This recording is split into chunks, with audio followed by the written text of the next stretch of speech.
मला कल्पना आहे बऱ्याच दिवसानंतर आपल्याला वाव मिळालेला आहे.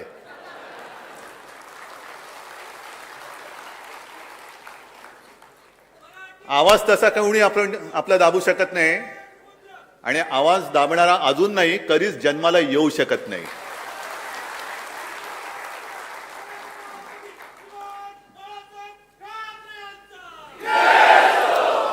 सर्वप्रथम मी आपल्याला सर्वांना दसऱ्याच्या आणि विजयादशमीच्या शुभेच्छा देतो. मला पण जरा बरं वाटलं, बऱ्याच दिवसानंतर जमलेल्या माझ्या तमाम हिंदू बांधवांनो, भगिनींनो आणि मातांनो अशी साथ घालता आली. आजचा हा क्षण आपल्या आयुष्यामध्ये फार मोलाचा आणि महत्वाचा आहे, सुवर्ण क्षण असतो हा. जी परंपरा शिवसेना प्रमुखाने 1966 साली सुरू केली ती समर्थपणे तुमच्या सगळ्यांच्या सोबतीने आपण पुढे नेत आहोत, याचा मला अभिमान आहे. माझ्यासाठी हा क्षण आणि हा दिवस आपल्या सगळ्यांचे एकत्रित आशीर्वाद घेण्यासाठीचा असतो. आणि आपण पाहिलं असाल की शस्त्रपूजन झाल्यानंतर मी माझ्या खऱ्या शस्त्रांची पूजा केली, आपल्यावरती फुलं उधळली. ही माझी शस्त्र आहेत जी शिवसेना प्रमुखांनी मला दिलेली आहेत. आणि हे आशीर्वाद घेत असताना माझ्या मनामध्ये नेहमी एक नम्र भावना असते की हेच प्रेम सर्वप्रथम प्रत्येक जन्मी मला माझे हेच आई वडील मिळाले पाहिजेत, माझं कुटुंब, माझा परिवार हाच मिळाला पाहिजे, जन्मही महाराष्ट्रामध्येच झाला पाहिजे. आणि मला स्वतःला मी मुख्यमंत्री आहे असं कधी वाटू नये. मला तर सोडाच, पण माझ्या तमाम जनतेला सुद्धा मी मुख्यमंत्री आहे असं वाटता कामा नये. मी तुमच्या घरातला कोणीतरी आहे, तुमचा भाऊ आहे असं वाटो, ही माझी ईश्वरचरणी प्रार्थना आहे. कारण काही जणांना असं वाटतं, जे बोलत होते मी पुन्हा येईन ते बोलतायत आता मी गेलोच नाही, बस तिकडे आहे तिकडेच. पण जे संस्कार असतात, जी संस्कृती असते ती हीच असते. जे माझ्या आजोबांनी शिकवलं, माझ्या वडिलांनी आणि आईने शिकवलं मला, ही पदं काय आहेत, सत्ता तरी काय आहे. परत येतील जातील परत येतील, सत्ता येईल जाईल परत येईल, ती आली पुन्हा येईल. पण कधीही मी कोणीतरी आहे अहमपणा तुझ्या डोक्यात देऊ नको. ज्या क्षणी तुझ्या डोक्यामध्ये हवा जाईल त्या क्षणी तू संपलास. आणि नेहमी जनतेशी नम्र राहा, तो प्रयत्न मी माझा करत असतो. नम्रपणाने आशीर्वाद घेत असतो. आणि हे आशीर्वाद हीच तर ताकद आहे, हे मागून कोणाला मिळत नाहीत. हे खरं वैभव आहे, हे खरं ऐश्वर्य आहे. हे जोर जबरदस्तीने मिळत नसतात, ते कमवावे लागतात. आणि ती कमवण्याची परंपरा ही मिळालेली आहे आपल्याला. काही गोष्टींचं मला नवल वाटतं. आज सुद्धा मी काय बोलणार, कोणाचा समाचार घेणार, कोणाचे वाभाडे काढणार, बऱ्याच दिवसानंतर बोलतोय. एकतर मनामध्ये अशी गर्दी झाली विषयांची, पण पंचायत अशी की करोनामध्ये गर्दी नाही चालत. बरं, गर्दीमध्ये प्रत्येकाला विचारू नाही शकत 2 वॅक्सिन घेतलेस का रे बाबा. विचारानं कसं विचारणार, विचारानं मास्क कसा घालणार. पण तरी मला हेही माहिती आहे की माझ्या भाषणानंतर अनेक जण माझं भाषण संपतंय कधी आणि चिरकायला मिळतंय कधी तोंडामध्ये बोंडकं घालूनच बसलेले आहेत की यांचं भाषण होतंय कधी आणि आम्ही चिरकतोय कधी. चिरकू द्या.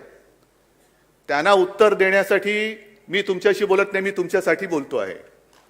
मी माझ्या टीकाकारांसाठी बोलत नाहीये, मी तुमच्यासाठी बोलतोय, जनता जनार्दनासाठी बोलतो आहे, माता भगिनींसाठी बोलतोय. पण ही एक विकृती हल्ली आलेली आहे आणि मला आता असं वाटायला लागलेलं आहे की हे जे चिरकणं आहे, मग ठाकरे कुटुंबियांवरती हल्ले म्हणजे असा कोणी मायचा पूत जन्माला आलेला नाही ठाकरे कुटुंबियावरती हल्ला, तिथल्या तिथे ठेचून टाकू त्याला, तिथल्या तिथे ठेचू. पण काही वाटेल ते बोलायचं, कुटुंबियांची बदनामी करायची. हे आता त्यांचं रोजगार हमीचं काम झालेलं आहे. रोजगार हमी काय करणार, कोरोनामध्ये सगळं बंद आहे, मग काय करायचं. तू चिरकलायस किती, एवढा चिरकलायस, मग हे त्याचे पैसे, एवढा चिरकलायस, हे चिरकत राहा, तुम्ही चिरकत राहा, पण माझा वाडा चिरेबंद आहे, माझा वाडा चिरेबंद आहे. तक्रा मारा, मुसंड्या मारा, डोकी फुटतील, पण तडा नाही जाणार, अजिबात जाणार नाही. आणि मग वेगवेगळ्या प्रकाराने एक एक एक एक एक एक जे काय प्रयत्न चाललेले आहेत. आणखीन एक परवा बोललेले आहेत हर्षवर्धन पाटील की मी मी म्हणजे ते, मी तर जाणं कधी शक्यच नाही, अजिबात नाही, माझं हे आहे तेच माझं घर आहे.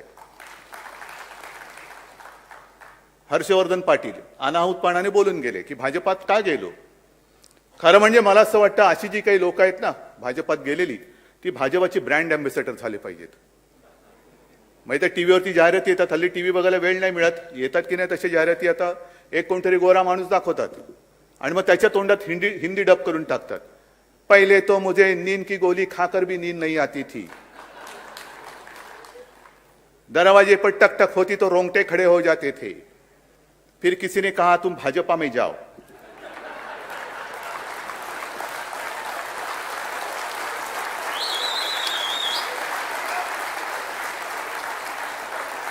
अब भाजपा पे जाने के बाद मैं कुंभकर्ण जैसी नींद सो सकता हूं, दरवाजे पर ठोका तो भी उठता नहीं हूं. ही काय लायकीची माणसं आणि ही आपल्या अंगावरती येत आहेत, आपल्याला आव्हान देत आहेत. हिम्मत असेल तर अंगावर या, अंगावर हा. आम्ही कोणाच्या अंगावर जात नाही, पण कोणी आलं तर आम्ही सोडत नाही. आम्ही कशाला येऊ तुमच्या अंगावरती, काय आहे तसं, लायकी तरी आहे का, पात्रता तरी आहे का. पण हीच शिकवण आम्हाला शिवरायांनी आणि शिवसेना प्रमुखांनी दिलेली, हे विसरू नका.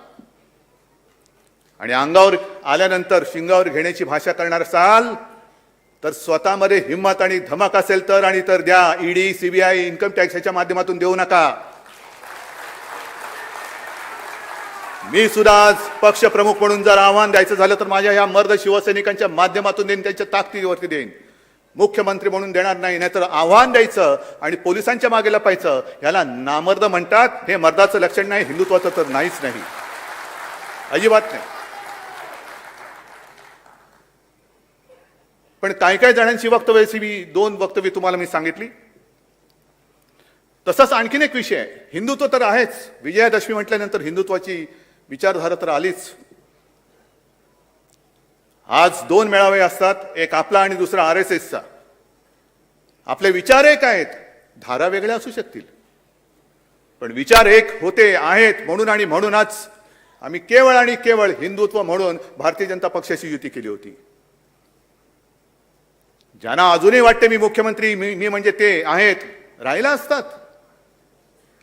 जर तुम्ही शिवसेनेला दिलेलं वचन मोडलं नसतं तर कदाचित आज नाही तर उद्या तुम्ही सुद्धा मुख्यमंत्री परत झाला असतात, पण तुमच्या नशिबात नव्हतं, म्हणून तुम्ही वचन मोडलं. आणि मी हे पद स्वीकारलं, एका जबाबदारीने स्वीकारलं की केवळ आणि केवळ मी माझ्या पित्याला दिलेलं वचन म्हणून मी हे पद स्वीकारलं. शिवसेना प्रमुखांना दिलेलं वचन, तसं म्हटलं तर ते वचन अजून पूर्ण झालेलं नाही. मी त्यांना सांगितलं तुमचा शिवसैनिक मी मुख्यमंत्री करून दाखवीन, आणि तो मी दाखवीनच.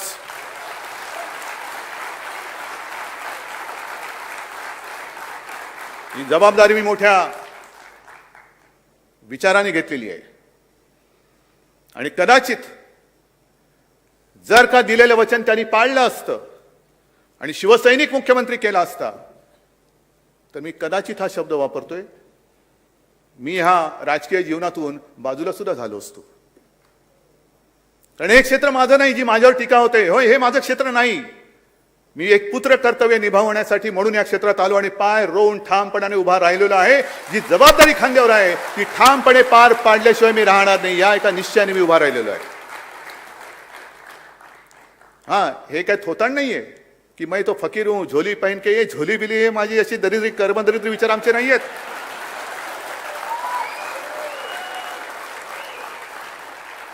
हे विचार आमचे नाहीत. पण जे 2 मेळावे मी म्हटले त्याच्यात आज सकाळी RSSचा मेळावा झालेला आहे. आता आपला मेळावा होतोय. हिंदुत्व ही विचारधारा एक आपल्या दोघांमध्ये समान आहे, एक धागा समान आहे. आणि हिंदुत्व म्हणजे काय?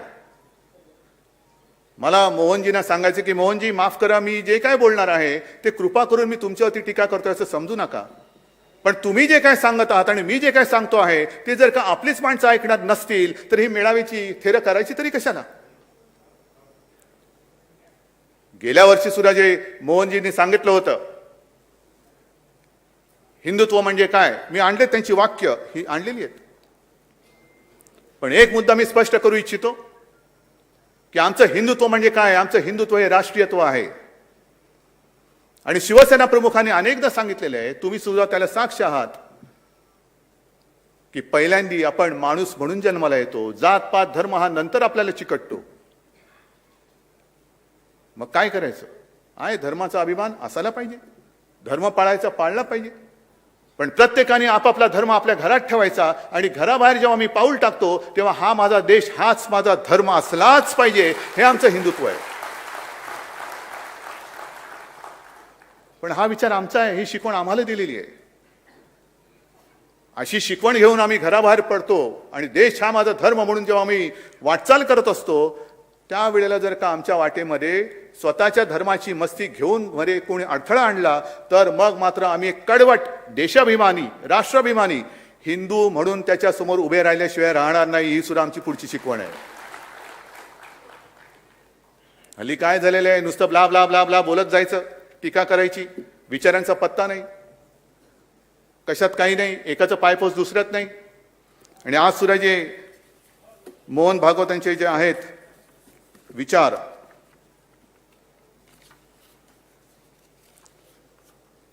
त्यांनी म्हटलेलं आहे, हे गेल्या वेळेचं पण थोडंसं मी आणलंय, की हिंदुत्व म्हणजे काय. आणि खरंय, काय त्याच्यात काही चूक नाहीये की या आपल्या देशामध्ये सर्वांचे पूर्वज हे एक होते. आता एकदम पूर्वजापर्यंत खूप जात नाही, तर माकडापर्यंत पोहोचू आपण.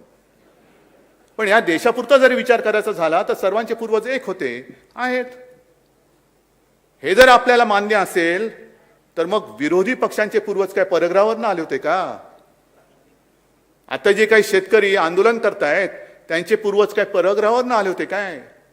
लखीमपूरला जे शेतकरी दिवसा ढवळ्या मारले त्यांचे पूर्वज काय परग्रहावरून आले होते? हा जो काही विचार आहे की आपण सगळे एक आहे, हिंदुत्व म्हणजे काय, आम्ही दुसऱ्याचा द्वेष मत्सर करत नाही, पण हे जे दिवसा ढवळ्या दिसतंय हे मोहनजी तुम्हाला तरी पटते का? तुम्हाला तरी मान्य आहे का? आणि मी जनतेला विचारतोय, तुम्हाला तरी हे मान्य आहे का? जे मी शस्त्रपूजा म्हणून तुमची पूजा केली, सर्वसामान्य माणसाला मला हेच सांगायचं आहे की अरे तू सगळ्यात ताकदवान माणूस आहेस. तुझ्या हातामध्ये जे शस्त्र आहे, लोकशाहीने दिलेले शस्त्र, ते आहे मत. आणि हे मत एका क्षणात रावाचं रंक आणि रंकाचं राव करू शकतो, एवढी ताकद तुझ्या हिंमत तुझ्या मनगटामध्ये आहे. तू कशाला कमजोर आहेस? कशाला तू दुबळा नाहीयेस? त्याच्यानंतर त्यांनी जे काय पुढे सांगितलेले आहे की एक तर आज हिंदू राष्ट्र हा शब्द जेव्हा संघ वापरतो तेव्हा त्यामध्ये सत्ता पिपासूपणा नसतो, त्यामध्ये सत्ता मिळवण्याची लालसा नसते, तर सर्व समावेशक अर्थाने हा शब्द संघ वापरत असतो. सत्तेसाठी संघर्ष करताना विवेक वापरावा, वैचारिक लढा हवा, युद्ध नको.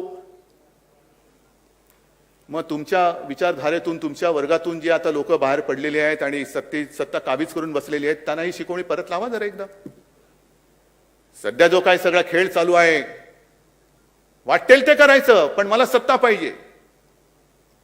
व्यसनाधीनता जी हा जो एक प्रकार आहे, अंमली पदार्थ हा एक वेगळा भाग झाला, त्याचा तर नायनाट केलाच पाहिजे. पण सत्तेचं व्यसन हा सुद्धा एक अंमली प्रकारच आहे. अगदी बाजार उद्यान समित्यांपासून लोकसभेपर्यंत माझ्याच अंमलाखाली पाहिजे, हा सुद्धा एक अंमली प्रकारच आहे. आणि ह्या अंमली प्रकाराचा बंदोबस्त कोण करणार? कोणी करायचा? आज ज्या पद्धतीने एक एक प्रकार चाललेले आहेत का वाटेल ते कर. आता झालं, पुढच्या महिन्यात तुमच्या आशीर्वादाने या आपल्या हक्काच्या सरकारला 2 वर्ष पूर्ण होतील. अनेक प्रयत्न केले, फोडण्याचे प्रयत्न केले, पाडण्याचा प्रयत्न केले. मी तर आज सुद्धा सांगतो, हिंमत असेल तर पाडून दाखवा. आज पण सांगतो मी. पण तसं करून पडत नाही. मग आपल्याकडे तो खेळ आहे ना, छापा की काटा. छापा टाकायचा आणि काटा काढायचा.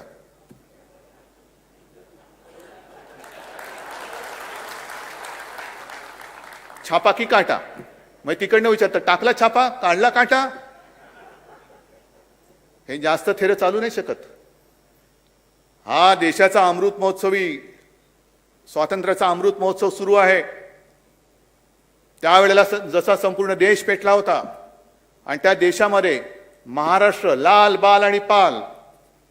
महाराष्ट्र एक पुढे होता, पंजाब पुढे होता आणि बंगाल पुढे होता.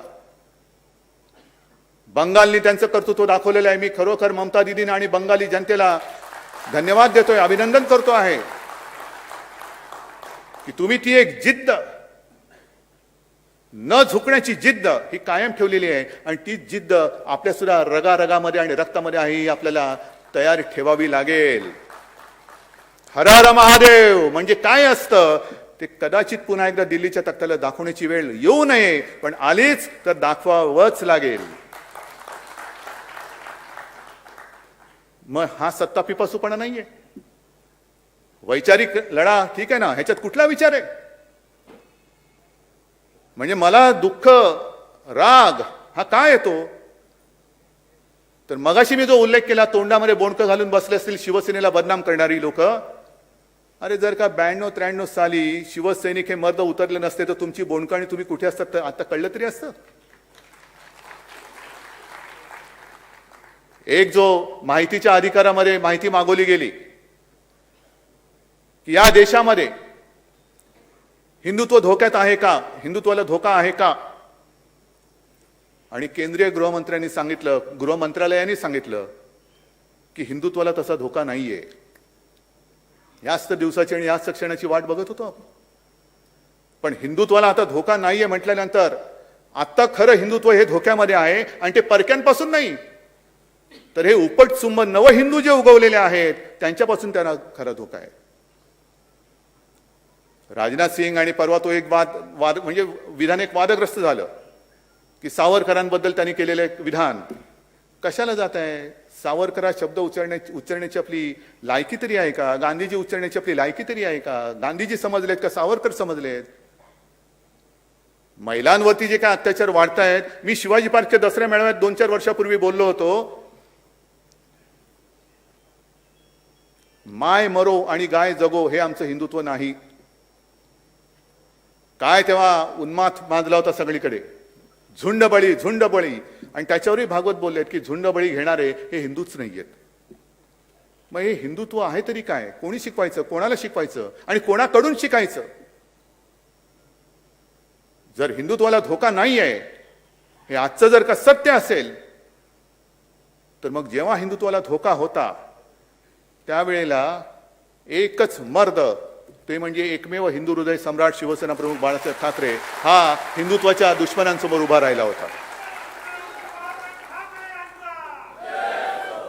हिंदुत्वाच्या दुश्मनांसमोर उभा राहिला होता. काय कसली पर्वा नाही केली. अनेक धमक्या आल्या, उडवून टाकू. अरे काय उडवून टाकू? त्यांनी जे सांगितलं होतं की धमक्या येत आहेत, पण ज्या रंगाची गोळी माझ्या शरीराला स्पर्श होऊन जाईल तो रंग या हिंदुस्थानातून आम्ही पुसून टाकल्याशिवाय राहणार नाही. कोणामध्ये धमक होती, कोणामध्ये हिंमत होती? 92-93 साली जेव्हा पूर्ण मुंबई पेटली होती, इतरही ठिकाणी दंगली झाल्या होत्या, कोण रस्त्यावरती उतरलं होतं? कोणी घेतली होती जबाबदारी? बाबरी पाडल्यानंतर सुद्धा सगळे लोक आज जे छाती काढून पुढे जात आहेत ते तेव्हा शेपटे त्यांना आहेत की नाही एवढ्या आतमध्ये गेलेल्या शेपट्या कापत कापत कापत बिळामध्ये लपले होते. आज शेपूट आणि छाती पुढे काढून सांगताय. थरथरत होतं ते, बोलायची कोणाची हिंमत नव्हती. आणि तेव्हा शिवसेना प्रमुख बोलले होते, गर्व से कहो हम हिंदू है. आणि तेव्हाही मुंबई वाचवली होती ती पोलिसांच्या मदतीने नाही, लष्कराच्या नाहीच नाही. पोलीस आणि लष्कर हे शिवसैनिकांना पिटत होते. मला आठवत आहे कुर्ला चेंबूर भागातली कुठली तरी झोपडपट्टी असेल, मी गेलो होतो तिकडे. एका झोपडीत गेलो, अंगावरती शहारा आला माझ्या. संपूर्ण झोपडी म्हणजे घर उद्ध्वस्त झालेलं, गॅस सिलेंडर पडलेला आहे, कपडे पडलेले आहेत, बांगड्या फुटलेल्या आहेत, रक्ताचा सडा पडलेला आहे. मी विचारलं शिवसैनिकांना, काय रे काय झालं इकडे? तर नाही, इथल्या महिलेला घरात कोणी नाही असं बघून हे जे हैवान होते ते उचलून नेत होते. घरामध्ये कोणी नव्हतं, कारण घरातले सगळे जे पुरुष होते ते कामासाठी बाहेर गेलेले. मग त्याने नाही, आमच्या जेव्हा लक्षात आलं तेव्हा आम्ही घुसलो. मग त्यांच्याकडे कोयते, तलवारी, सगळ्या काही गोष्टी होत्या. म्हटलं तुम्ही काय केलं? मग त्याला बाजूला मला नेलं. एक सिंगल ब्रिक वॉल ज्याला म्हणतो ना, ती अशी अर्धवट पडलेली होती. तर त्यांनी मला सांगितलं की धक्के मारून आम्ही ह्या भिंतीला पाडलं आणि त्या विटा घेऊन त्यांच्यावरती मारले, तेव्हा ते पडून गेले. हा माझा मर्द शिवसैनिक आहे. हा मर्द शिवसैनिक. कोणतरी एक तरी होता तिकडे, कोणतरी तिकडे हजर होता. आणि तोच शिवसैनिक केवळ तुमची आज पालखी वाहत नाही म्हणून भ्रष्टाचारी झाला, त्याच्यावरती आरोप करताय. मागेही मी सांगितलं, आज सुद्धा सांगतोय, होय आम्ही पालखीचे भोई आहोत, जरूर आहोत, पण ती आमच्या राष्ट्रभक्तीची, देशभक्तीची आणि हिंदुत्वाची पालखी आहे. तुमची पालखी वाहणारे आम्ही भोई नाही आहोत. मानाची पालखी ती माझ्या देशाची असेल, माझ्या भारत मातेची आहे. पण तुमच्या पक्षाच्या पालख्या वाहण्यासाठी या शिवसैनिकाचा जन्म झालेला नाही. देव, देश आणि धर्मासाठी या शिवसैनिकाचा जन्म झालेला आहे. पण तो शिवसैनिक तुम्ही भ्रष्ट ठरवून टाकता. का? तर तुमच्या पालख्या वाहत नाही. हे आमचं हिंदुत्व नाही. वाईट काळामध्ये सोबत असलेला आपला सहकारी, आपला सोबती तेव्हा चालत होता. म्हणजे हर्षवर्धन पाटील आज तुमच्यात भाजपात आल्यानंतर एकदम पवित्र झाले. हे गटाराचं पाणी तुमच्यात टाकलं तर गंगा, आणि ते पाणी दुसरीकडे टाकलं तर गटार गंगा. हे जी काही थेर चाललेत नाही, हे हिंदुत्व नाहीये. कोणाच्याही कुटुंबावरती, वैयक्तिक पत्नीवरती, मुलांवरती खोटे आरोप करणं हे हिंदुत्व नाही. ह्याला नामर्द किंबहुना अक्कर माशापणा म्हणतात. मर्द कसा, शिवराचं नाव घ्यायचं तर मर्दासारखा समोर गेला पाहिजे. कोणाच्या तरी आडून लपून हल्ले करायचे आणि मग तो मी नव्हेच, शंडायस तू. माफ करा जरा थोडीस एवढ्या वर्षानंतर काहीतरी वडलोपार्जित जी संपत्ती शब्दांची आहे ती तरी वापरू द्या. आहे संपत्ती सगळी आहे माझ्याकडे. अगदी थोडेफार आजोबांचे शब्द ना पाठ आहेत, वडिलांचे तर आहेच आहेत. पण जरा माचा संस्कार आहे म्हणून ते वाचतायत. नाही तर फाडायला काही वेळ नाही लागत, फाडायला वेळ नाही लागत. पण तो शिवसैनिक तुमच्या लेखी आज भ्रष्ट झाला, त्याच्या मागे तुम्ही लागताय. मगाशी मी तुम्हाला सांगितलं की छापा का काटा, काटा कसा असतो हे एकदा बोचल्यानंतर कळेल. नशीबवान समजा अजून बोचत नाहीये, अजून बोचत नाहीये. पण सत्ता पिपासूपणा किती, प्रत्येक सगळ्या गोष्टी मला पाहिजे. अरे घे ना बाबा. निवडणुका आल्यानंतर 2 पोटनिवडणुका, एक पंढरपूरची झाली आणि आता एक दुसरी लागले. पण दोन्ही पोटनिवडणुकांमध्ये यांच्याकडे स्वतःचे उमेदवार नाहीत. उपरे लागतात, उपरे. आणि जगातला मोठा पक्ष काय मोठा पक्ष आहे, उमेदवारच नाही, उपरे घ्यावे लागतात. घे उपरे आणून आणून आणून म्हणजे प्लॅटफॉर्मवरची गर्दी, मोठा पक्ष. या सगळ्या गोष्टींचा हा सगळा उबग आलेला हा प्रकार आहे. मगाशी तुम्ही जे काही एक फिल्म बघितली, ही फिल्म ही का दाखवली? साधारणतः मेळाव्यामध्ये वक्त्यांची रांग असते. म्हटलं यावेळेला एक वेगळा प्रकार करू. आपण केलेली कामं हाच आपला वक्ता, हाच आपला वक्ता. आणि अभिमानाने तुम्हाला सुद्धा सांगता आलं पाहिजे की होय हे आम्ही केलेलं आहे, माझ्या शिवसेनेने केलेलं आहे. बरीच कामं आहेत जी एका फिल्ममध्ये आपण आणू शकत नाही. आणखीन काही कामं आहेत, एक 2-4 कामं तुम्हाला मी आता सांगणार आहे. पण पहिल्या प्रथम मी एकनाथ तुम्हाला आणि आपल्या ठाण्यातल्या तमाम शिवसैनिकांना धन्यवाद देतोय. का माहिती आहे तुम्हाला? कारण त्यांनी नवरात्रीमध्ये 9 दिवस गरबा खेळला. ही नाही आपली पद्धत. आम्हाला गरब्याला परमिशन देत नाही. हे कसलं हिंदुत्व? ते हिंदुत्व नाहीच. नवरात्रीचा जो मुहूर्त आहे, नवरात्रीचे जे दिवस आहे, तो जो सण आहे, त्या पूर्ण 9 दिवसात ठाणेकरांनी रक्तदान केलेलं आहे आणि विक्रम केलेला आहे. कोणत्या तरी पक्षामध्ये ही धमक, ही जाण, ही जाणीव, ही जाग ही शिल्लक राहिलेली आहे. ही शिल्लक राहिली.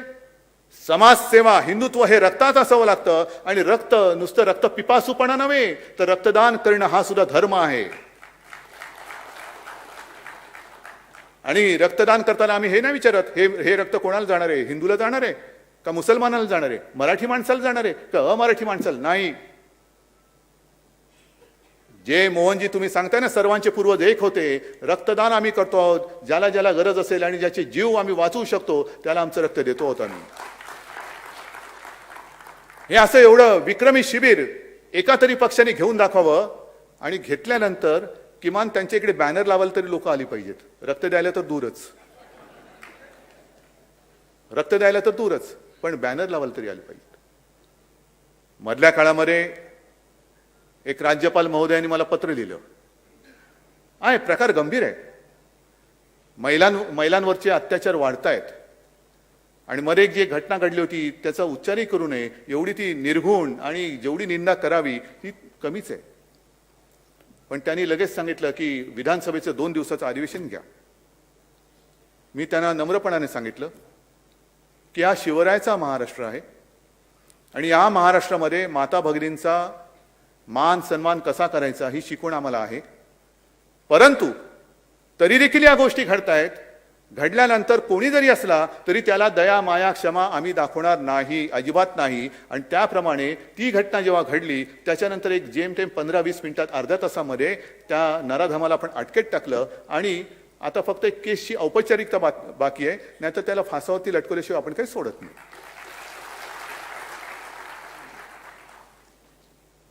पण 2 दिवसाचं अधिवेशन घ्या म्हणून मी नम्र विनंती केली. तर त्यांना म्हटलं की महिलांवरचे अत्याचार हे तर देशभर वाढत आहेत आणि आपली संस्कृती एक आहे, हिंदुत्व आपलं सगळ्यांचं एक आहे. तर विधानसभेचं अधिवेशन कशाला? आपण मोदीजींना सांगा 2 दिवसाचं संसदेचं अधिवेशन घ्या ना, आठवडाभरचं घ्या. तमाम सर्व माझ्या देशातले जे लोकप्रतिनिधी आहेत ते तिकडे येतील, आपापल्या राज्यातल्या काही गोष्टी तिकडे सांगतील. पण मात्र नुसती चर्चा, तोंडाची वाफ दवडली आणि निघून गेले असं होता कामा नये. पक्क काहीतरी एक ठोस आपण उपाययोजना काय करू शकतो हे ठरवलं गेलं पाहिजे. नाहीतर यायचं एखादी घटना घडल्यानंतर अश्रू ढाळायचे, मला माफ कर, मला माफ कर, आणि निघून जायचं. तसं नाही. काय करायचं सांगा. कायदा करायचा करतो आहोत, कडक शासन करायचं करतो आहोत. पण एकूणच ह्या घटना थांबतील कशा? घटना घडल्यानंतर काही करायचं, त्याच्याऐवजी घटना होणार नाहीत ह्याच्यासाठी देशात एक काहीतरी आपण करूया ना, काहीतरी करू चांगलं. पण नेमकं काय होतंय की महाराष्ट्राकडे एका वेगळ्या नजरेने पाहिलं जाते. महाराष्ट्रामध्ये काही एखादं घडलं की गळा काढायचा, लोकशाहीचा खून झाला. मग महाराष्ट्रामध्ये लोकशाहीचा खून झाला म्हणून गळा काढत असाल तर उत्तर प्रदेशमध्ये काय लोकशाहीचा मळा फुललेला आहे काय? म्हणजे जसं मी शिवसैनिकांचं सांगितलं की त्यावेळेला हिंदुत्व विरोधात जे नराधम रस्त्यावरती उतरले होते त्यांना शिवसैनिकांनी त्यांच्या हिमतीवरती अडवलं होतं, वार छातीवरती घेतले होते आणि छातीवरती वार केले होते. त्याचप्रमाणे 26 नोव्हेंबर कोणी विसरू शकत नाही. जो अतिरेकी हल्ला मुंबईवरती झाला होता, कशाला आपण ते स्मृतिदिन आणि सगळ्या गोष्टी साजऱ्या करायच्या? साजऱ्या नाही, स्मृतिदिन पाळायचे. ओंबळे गेले, करकरे, कामटे हे सगळे पाळत असताना ज्या वेळेला अतिरेकी घुसले होते आणि त्यांच्या सोबत त्यांच्या बरोबरीने स्वतःच्या जीवाची पर्वा न करता जे माझे पोलीस लढत होते, आपले पोलीस लढत होते, त्यांचं कौतुक करायचं, की त्यांना माफिया बोलायचं? आलेत ना इकडे सुद्धा, नांगरे पाटील असतील, आहेत, मला बाहेर भेटले, असे अनेक पोलीस आहेत, अनेक पोलीस आहेत. एक गोळी त्यांचा छेद घेऊ शकत होती, हृदयाचा नाही तर डोक्याचा. काय राहिलं असतं? पण त्यांनी पर्वा नाही केली. जसा सैनिक तिकडे सीमेवरती लढतो त्याच जिद्दीने आणि त्याच हिमतीने लढणारे हे माझ्या महाराष्ट्राचे पोलीस आहेत. मला अभिमान आहे त्यांचा. पण अतिरेक्यांबरोबर लढणारे हे पोलीस केवळ तुम्हाला बोंबाबोंब करायला चालले आहेत. होळीला वेळ आहे, अजून शिमगा आहे, तुमच्या घरी 24 तास शिमगा असेल तर मी काही करू शकत नाही त्याला. आमच्याकडे कसे सणवार असतात, शिमगाही असतो, पण कधी नवरात्री असते, कधी दिवाळी असते, कधी गणपती बाप्पा येतात, म्हणजे शुभ असे पण सण असतात. पण काहींच्या घरी 24 तास शिमगा असतो. मग शिमगा करायला तुम्हाला जाताना जर का अडवलं म्हणून माझे पोलीस माफिया, तर मग त्या अखिलेश यादवला त्यांच्या घराच्या तिकडे अडवलं, प्रियांकाला अडवलं, छत्तीसगडच्या मुख्यमंत्र्यांना अडवलं. म्हणजे अखिलेश यादवच्या इकडे तर जवळपास रणगाड्या आणण्याचं बाकी होतं, बाकी सगळा बंदोबस्त लावला होता. हे माझे पोलीस जर माफिया असतील तर उत्तर प्रदेशचे पोलीस काय भारतभूषण किंवा भारतरत्न आहेत? लखीमपूरला जे काही घडलं, का नाही पोलीस त्यांना अडवू शकले? सत्ता पिपासूपणा आणि न्यायवृत्ती ही केवळ आणि केवळ महाराष्ट्रात राहीलच. कोणी टीका केली नाही तरी मला परवा नाही, पण महाराष्ट्र हा न्यायाला आणि सत्तेला नव्हे, सत्याला जागणारा हा प्रदेश आहे. सत्याला जागणारा हा प्रदेश आहे.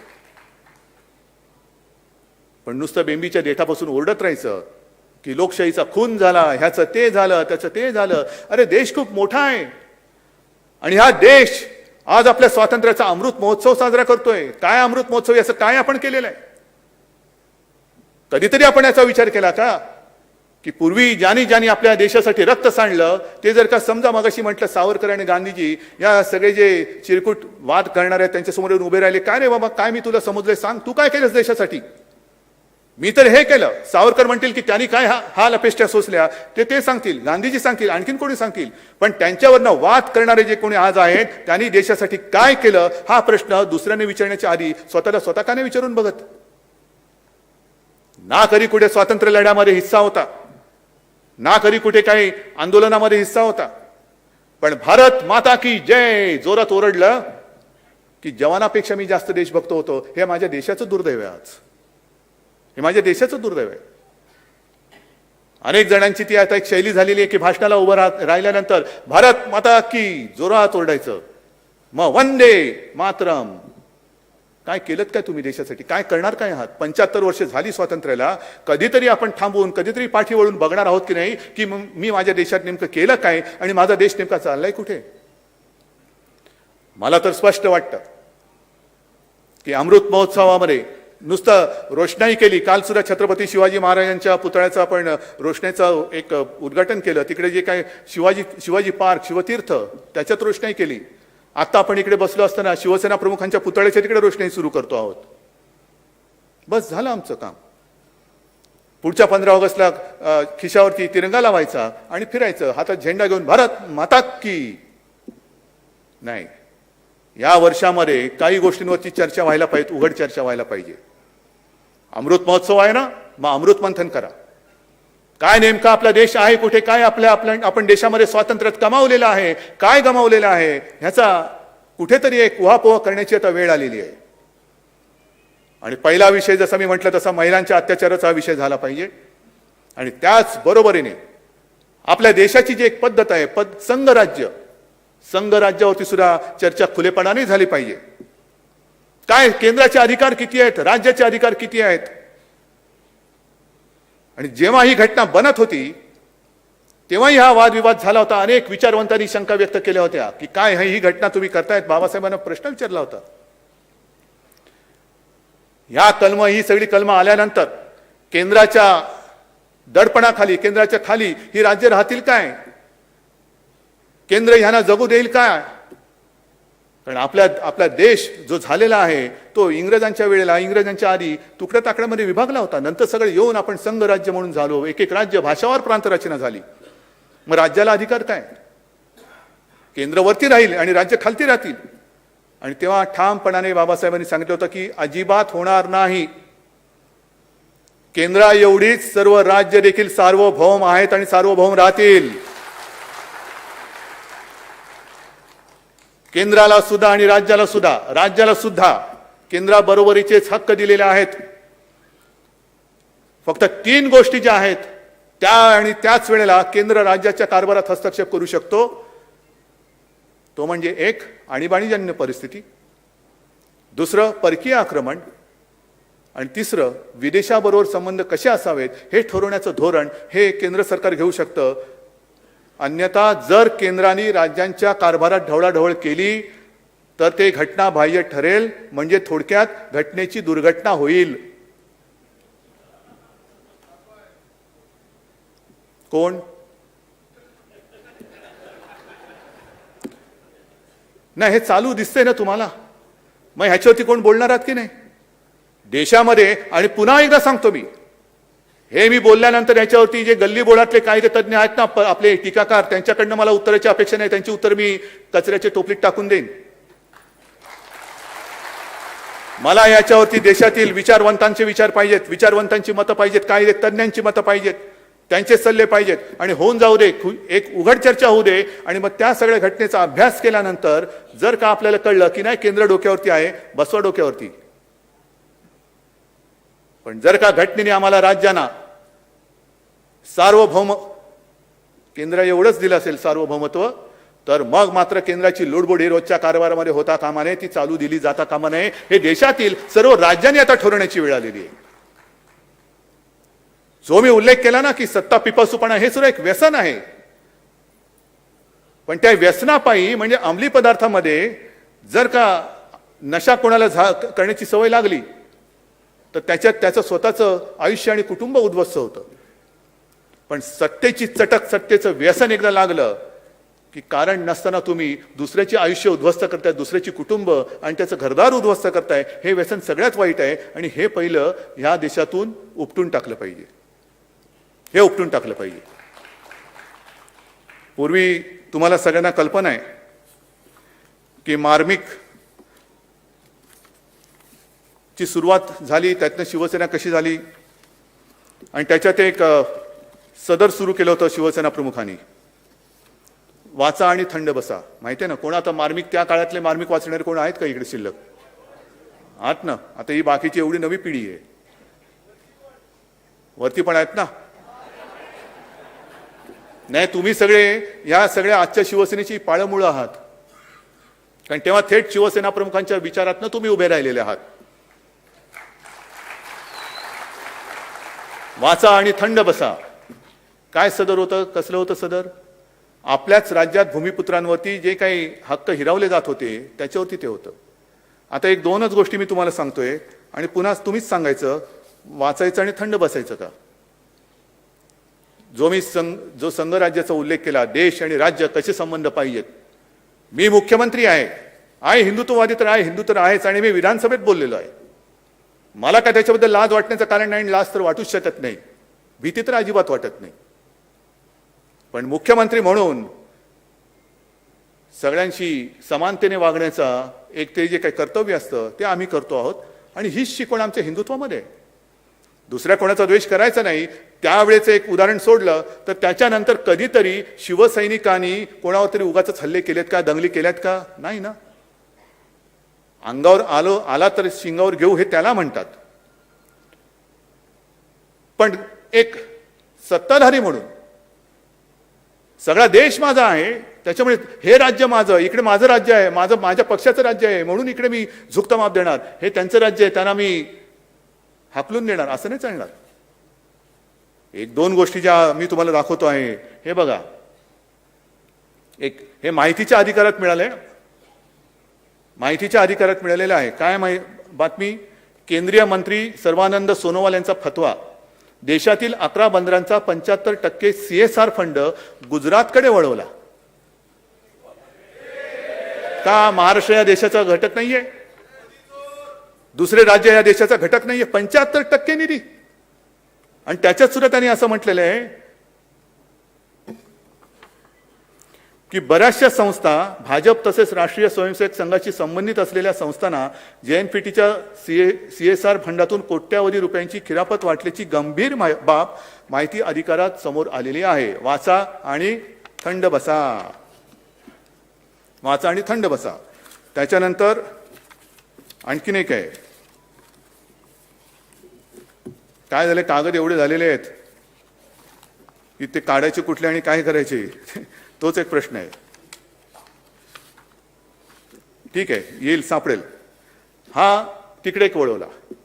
त्याच्यानंतर मी गेल्या दसऱ्या मेळाव्यात सुद्धा बोललो होतो की जणू काही संपूर्ण जगात माझ्या महाराष्ट्रामध्येच गांजा चरस ह्याचा व्यापार तुफान चाललेला आहे.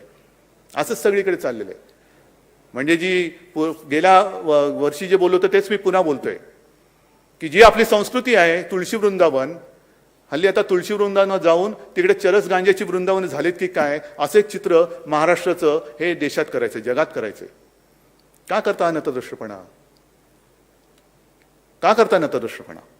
बरं, असं काही नाहीये की केवळ महाराष्ट्रामध्येच तुम्हाला हे सगळं सापडते. हे दोन बातम्या आणखीन एक म्हणजे मुंद्रा अदानी बंदराचा तपास करा, हे कोर्टाने सांगितलेलं. तिकडे करोडो रुपयाचा अंमली पदार्थांचा साठा सापडलेला, करोडो रुपये. कुठे येतो हे मुंद्रा आणि अदानी बंदर? बरोबर आहे. त्याच्यानंतर असं काही नाहीये की आपले पोलीस काहीच करत नाही आणि तिकडने जी काही इकडे पाठवतात तेच करतात. तुम्ही इकडे चिमूटभर गांजा तुम्ही म्हणजे ते हुंगत असताना माझ्या पोलिसांनी 150 कोटी रुपयाची ड्रग्ज मुंबईत जप्त केलेली आहेत.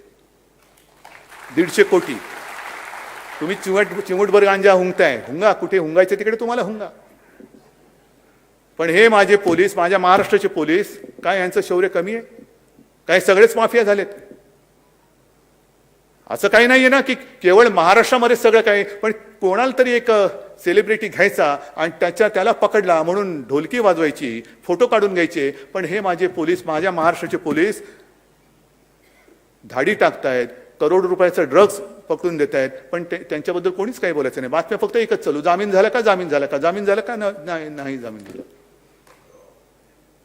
आणि दुसरी जी बातमी तुम्हाला सांगत होतो त्याच्यामध्ये सुद्धा हेच आहे. हे कॅगचे ताशेरे आहेत. हे कॅगचे ताशेरे काय आहेत की मोदी सरकार आल्यानंतर गुजरातचा निधी 350% वाढला, थेट संस्थांकडे हस्तांतरित केला गेला. हे कॅगचे ताशेरे आहेत. हे सगळं चाललेलं आहे आपल्या डोळ्यात देखत. वाचा आणि थंड बसा. महाराष्ट्रामध्ये अतिवृष्टी झाली आहे ना, दिले ना त्यांना 10,000 कोटीचं एक मदत, आपलं कर्तव्य म्हणून, कर्तव्य निधी म्हणून त्यांना दिलेला आहे 10,000 कोटींचा. जून जुलैमध्ये सुद्धा 11,000 कोटींचा दिलेला आहे. आणि मग बोंबलत बसायचं की वसुली करायच्या वेळेला सरकारचा ससा होतो आणि मदतीच्या वेळेला त्यांचं कासव होतं. बरोबर आहे. ससा आणि कासवाची गोष्ट सगळ्यांना माहिती आहे. ससा जोरात जातो आणि थकून पडतो, पण कासव शांतपणाने पुढे जाऊन ती रेस जिंकतं. तशी माझी मदत होणार आहे. पण हे सगळं एका बाजूला चाललेलं असताना तिकडे मात्र कोणी ढुंकून बघण्याची हिंमतच नाहीये. आपल्याला सुद्धा कोविडसाठी जो निधी गोळा करायचा होता, यांचा सगळा निधी गेला तिकडे. आणि आपण जी काही कोविडची लढाई लढतो आहोत ती तुमच्या सगळ्यांच्या हक्काच्या घामाच्या पैशावरती आणि तुमच्या मेहनतीवरती लढतो आहोत. हे सगळं तुम्हाला मी का सांगतोय? बऱ्याच दिवसानंतर बोलायची संधी मिळालेली आहे. पण हे मी जे तुम्हाला सांगतोय, मी पुन्हा एकदा सांगतो, केवळ कोणावरती टीका करायची म्हणून मी बोलत नाही. पण निदान आता तरी सुधरा. देशाच्या स्वातंत्र्याला 75 वर्ष झाली. आपला देश हा जगातला सगळ्यात तरुण देश म्हणून गणला जातो. का? तर आपल्या देशात युवा शक्ती मोठी आहे. युवा शक्ती मोठी आहे. पण युवा शक्ती मी दोन्ही अर्थाने बघतो. युवा शक्ती ही शक्ती तर आहेच, पण त्यांच्या रिकाम्या हाताला काम दिलं नाही तर तो मोठा बॉम्ब सुद्धा ठरू शकतो आणि तो तुमच्या बुडाखाली लागल्याशिवाय राहणार नाही. तुम्ही त्यांना गुन्हेगार ठरवत आहात. अंमली पदार्थ मिळाले म्हणून तुम्ही गुन्हेगार ठरू शकता. त्यांना गुन्हा केला तर क्षमा करू नका. पण गुन्ह्याकडे का वळतोय? मी केवळ एका मुलासाठी नाही बोलत, मी युवा शक्तीसाठी म्हणून बोलतोय. गुन्हेगारीकडे का वळतोय? शिकतोय. शिक्षणाची सोय आपण वाढवतो आहोत, दर्जा वाढवत आहोत. मुलं शिकतायत, मोठी होत आहेत. मुली शिकतायत, मोठ्या होत आहेत. मुलगी शिकली, प्रगती झाली. नोकरी कुठे? नोकरीच नसेल, जर रिकाम्या हाताला काम नसेल आणि ते हात जर का वेडेवाकडे कुठेतरी त्यांनी वापरले, तर गुन्हेगार कोण? गुन्हेगार सत्ताधारी म्हणून आपण असू, तुम्ही सुद्धा असाल आणि आम्ही सुद्धा असू. ही युवा शक्ती फार मोठी शक्ती आहे. आपण म्हणतोय की देश घडवण्याची ताकद ही या युवा शक्तीमध्ये आहे, जरूर आहे. पण युवा शक्ती जर आपण तिला व्यवस्थित घडवली नाही तर देशाची घडी ती बिघडवून टाकल्याशिवाय राहणार नाही. काय वैफल्याशिवाय दुसरं आपण देऊ काय शकतोय? नुसतं सत्ता पाहिजे, सत्ता पाहिजे, सत्ता पाहिजे, पण ह्या मुलांना आणि सगळ्या घरच्यांना त्यांना काम पाहिजे. त्यांच्या घरातली चूल पेटत नाही, ते एक दिवस सांगतील तुमचं राजकारण आणि तुम्ही दोघेही जा चुलीमध्ये. माझ्या घरातली चूल कोण पेटवतं ते मला सांगा. पहिली माझ्या घरातली चूल पेटवा आणि मग तुमचे जे काय असतील ना ते सत्तेची डोहाळ जेवणं ती तुम्ही तंतर करा. ही युवा शक्ती फार महत्वाची. आपण एक प्रयत्न करतोय महाराष्ट्रामध्ये या कोरोनाच्या काळात सुद्धा उद्योगधंदे आणण्याचा प्रयत्न करतोय. एक संधी आता जगात आहे असं म्हणतात की चीनमधून बऱ्याचशा कंपन्या बाहेर पडतायत. आपण महाराष्ट्रामध्ये आणण्याचा प्रयत्न करतोय. आपण महाराष्ट्र पुढे नेण्याचा प्रयत्न करतो आहोत. महाराष्ट्र पुढे नेण्याचा प्रयत्न करतो आहोत आणि त्याच वेळेला पोटात दुखतंय म्हणून हे महाराष्ट्राला बदनाम करण्याचा विकृतपणा करता आहेत. महाराष्ट्राला बदनाम करता म्हणजे हे एकतर्फी प्रेमातून जसं होतं ना की एखाद्या मुलीने नाही म्हटलं म्हणून नराधम असतं ते ऍसिड फेकतात, तसं महाराष्ट्राने तुम्हाला नाही म्हटलं म्हणून माझ्या महाराष्ट्राच्या संस्कृतीवरती आणि महाराष्ट्राच्या प्रतिमेवरती तुम्ही ऍसिड फेकताय. कुठे फेडणार आहे पाप? काय मिळवणार तुम्ही महाराष्ट्राला बदनाम करून? अरे सत्ता पाहिजे देऊन टाकतो, जा आणि भोगा सत्ता, पण माझ्या महाराष्ट्राला जे आम्ही काम करतोय ना तसं काम करून दाखवा. आम्हाला तरी दुसरं काय पाहिजे? आम्हाला तरी दुसरं काय पाहिजे? कामं कामं कामं जी मी सांगत होतो की काही कामं आणखीन राहिलेली आहेत. एक 2-3 दिवसापूर्वीच माझ्यासमोर छान प्रेझेंटेशन झालं, सुभाष देसाई बसलेत. आपल्या या मुंबईमध्ये संयुक्त महाराष्ट्राला झाली 60 वर्ष होऊन गेली, पण या मुंबईमध्ये अजूनही मराठी भाषा भवन कोणी केलं नाही. ते आपलं महाविकास आघाडीचं सरकार दिमागदार इमारत माझ्या मराठी भाषा भवन आपण तिकडे उभं करतो आहोत. दिवाकर रावतेंनी सुद्धा खूप पाठपुरावा केला होता, पण कोण ऐकते? हा मराठी भाषा भवन ना काय त्यातनं मिळणार काय? संस्कार ना, जाऊ दे हो, संस्काराचं काय? संभाजीनगरला संतपीठ उभं करतो आहोत. रेवस ते रेड्डी जो समुद्र मार्ग जो आहे तो आता आपण चौपदरी करतो आणि सिमेंटचं करतो आहोत. अनेक कामं सांगता येतील, पण विशेषतः मुंबईमध्ये जसं मराठी भाषा भवन करतो आहोत तसंच मराठी नाटकाचा इतिहास आणि त्याची वाटचाल सांगणारं मराठीचं रंगभूमी दालन सुद्धा करतो आहोत तिकडे चौपाटीवरती. वरळीला जागतिक दर्जाचं मत्स्यालय करतो आहोत. धारावीमध्ये तिथल्या लोकांचं तर पुनर्वसन करणारच, पण धारावीमध्ये जागतिक दर्जाचं आर्थिक केंद्र सुद्धा आपण करणार आहोत. घर तर पाहिजेच. घर दिल्यानंतर मगाशी जे म्हटलं घरातली चूल कशी पेटवायची? नुसती घर घर घर घर घर केलं तर घरघर लागेल, पण घरातली चूल नाही पेटणार. आणि म्हणून जागतिक दर्जाचं आर्थिक केंद्र सुद्धा धारावीमध्ये करतो आहोत. आणि आणखीन एक महत्वाची गोष्ट जी करतो आहोत ती म्हणजे मुंबईमध्ये एक लष्कराचं संग्रहालय करतो आहोत. हे संग्रहालय म्हणजे काय? नुसतं रणगाडे आणून उभे केले, कोणाचे फोटो आणून लावले तसं नाही. तिथे माझी कल्पना अशी आहे की जो जवान आपल्यासाठी सरहद्दीवरती उभा राहतो,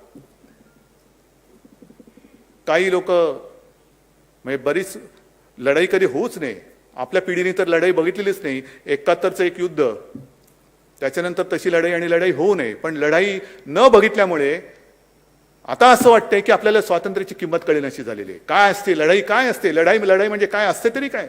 कशी येतात विमानं, कशी टाकतात बॉम्ब, कसा होतो विध्वंस, हे आपण कधी बघितलं नाही. आणि प्रार्थना आहे ते बघूही नाही, पण याचा अर्थ असा नाही की ते सैनिक तिकडे काय करतात हे कळू नये. हे आपले सैनिक तिकडे प्रतिकूल परिस्थितीत, कडाक्याची थंडी असेल, अत्यंत उष्णता असेल, म्हणजे राजस्थानचं वाळवंट असेल किंवा सियाचेन असेल, -डिग्री टेम्परेचर असेल नाही तर प्लस असेल, त्याच्यामध्ये नुसतं म्हणजे थंड आहे म्हणून स्वेटर घालून उभा राहिला आहे आणि उष्णता वाढले म्हणून कोपरी घालून उभा राहिला असं नाही. तर मी तिकडे अशी दालना करणार आहे की थंड म्हणजे किती थंड? अगदी -20-30 वगैरे नको, नाही तर तिथंच माणसं पडतील आपली. पण एक थंड वातावरण करून जो सैनिक त्याचा पूर्ण युनिफॉर्म घालतो, म्हणजे काय घालतो, बुलेट प्रूफ जॅकेट असतं म्हणजे काय असतं, शिरस्त्राण म्हणजे काय असतं, तो काय काय अंगावरती घेतो, किती वजन असतं, ते जाऊन तिकडे उभे राहून दाखवायचं 5 मिनिटं. आणि समोर ते सगळं व्हर्च्युअल आता आपण करू सगळं, की कसं कुठून सैनिक हल्ला करू शकतो, दुश्मन हल्ला करू कसा शकतो, काय होऊ शकतं, रणगाडा बसल्यानंतर कसा चालतो, हे सगळं तिकडे सुरू करायचं मला. म्हणजे इथे बसून जे लोक उगाच काहीतरी भारत माता की करतात ना, त्यांना मला ते उत्तर द्यायचंय.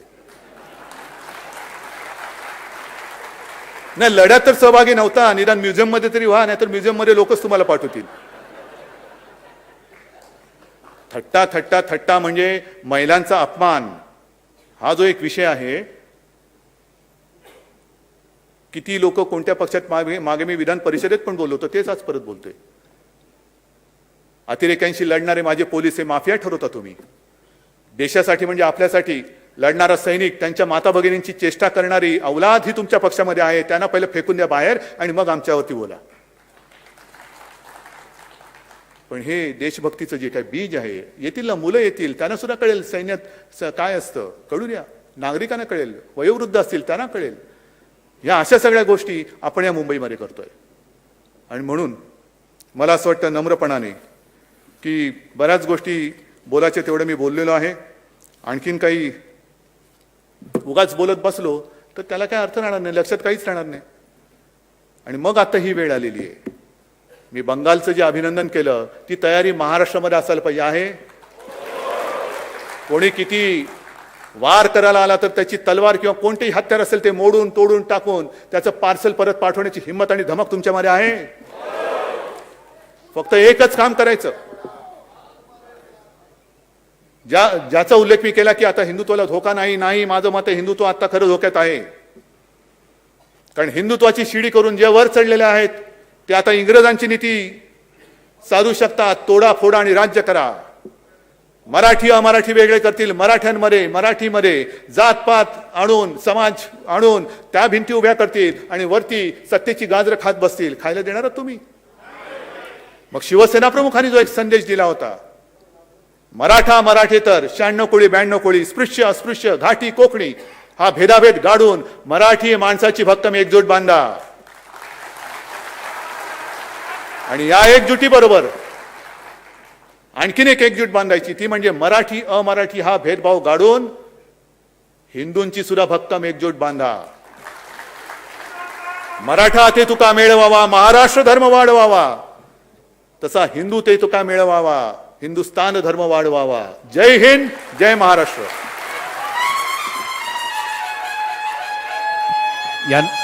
यानंतर साहेब राष्ट्रगीताने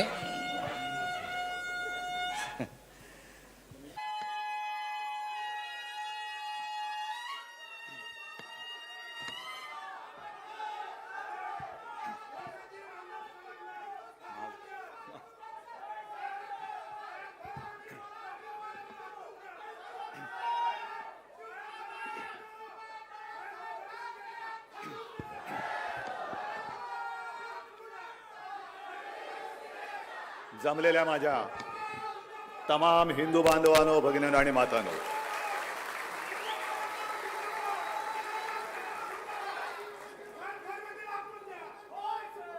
विजयादशमीच्या